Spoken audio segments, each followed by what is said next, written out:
एक बार नारायण और लक्ष्मी जी आपस में बातें कर रहे थे और नारायण ने लक्ष्मी जी से कहा, हे प्राण प्रिय, चलो आज भूलोक पर चलते हैं और भक्तों की परीक्षा लेते हैं। और वो दोनों भिक्षुक का भेष बनाकर धरती पर आ गए।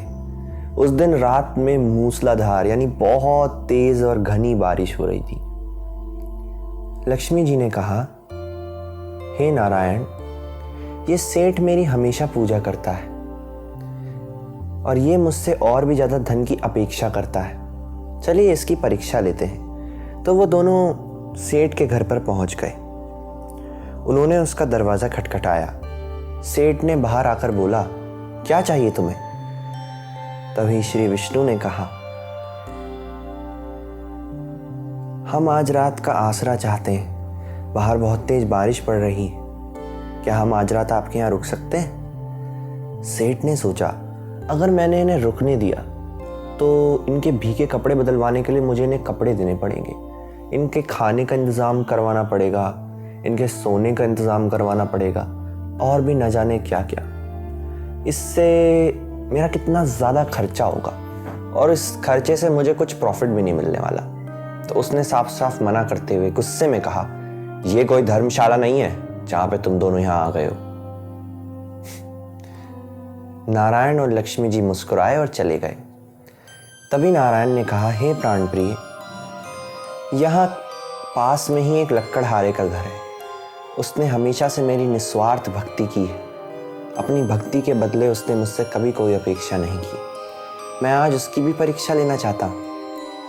और वो दोनों लक्कड़हारे की कुटिया पर पहुंच गए। जब उन्होंने दरवाज़ा खटखटाया तो लक्कड़हारे की पत्नी बाहर आई। उन्होंने कहा कि मेरे पति अभी बाहर गए हुए हैं काम पर, उनको आने में थोड़ी देरी हो जाएगी। इतने आप दोनों अंदर आइए।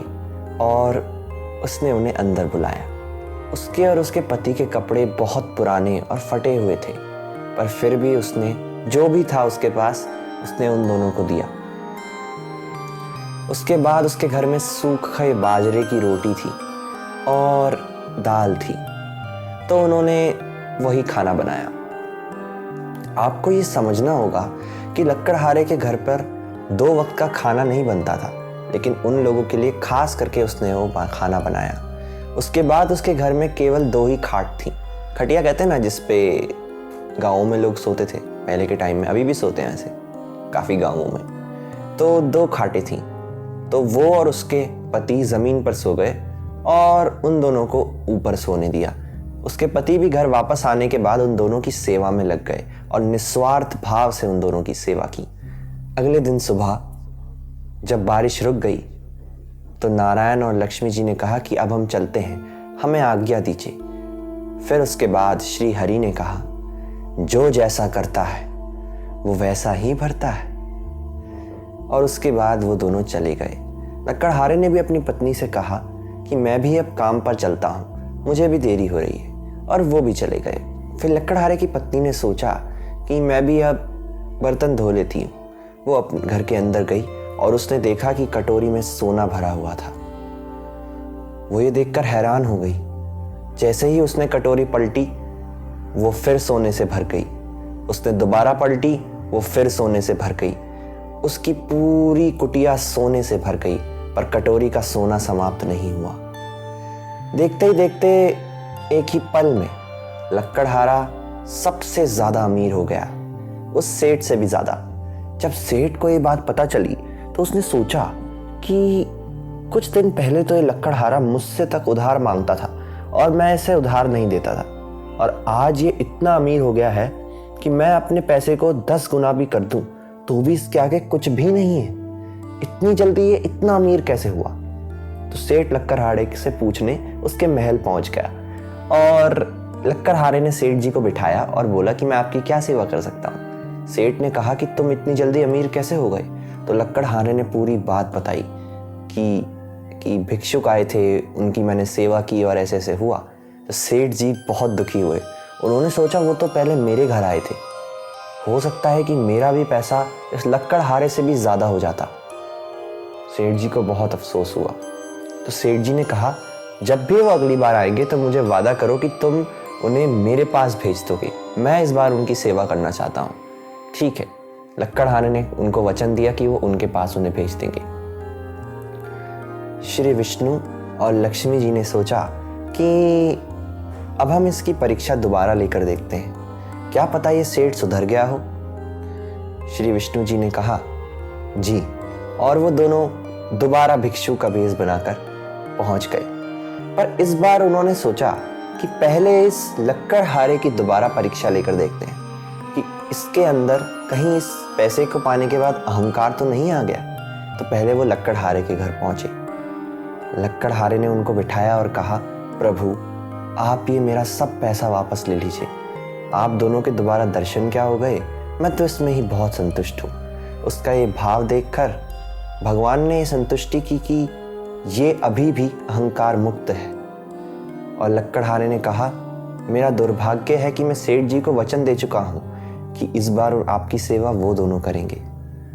नारायण और आदि लक्ष्मी को वो सेठ जी के घर छोड़कर आ गए। सेठ जी ने उनका स्वागत किया और कहा, आइए आइए। सेठ जी के पास इतना खाना था कि 56 भोग भी आराम से बन सकते थे, लेकिन जो बाजरे की रोटी और सूखी दाल लक्कड़हारे ने बनाई थी वही उसने बनवाई। उसके पास तरह तरह के कपड़े थे और न जाने कितने विचित्र कहते ना फैब्रिक के कपड़े थे, जैसे सिल्क के भी थे और सबके थे।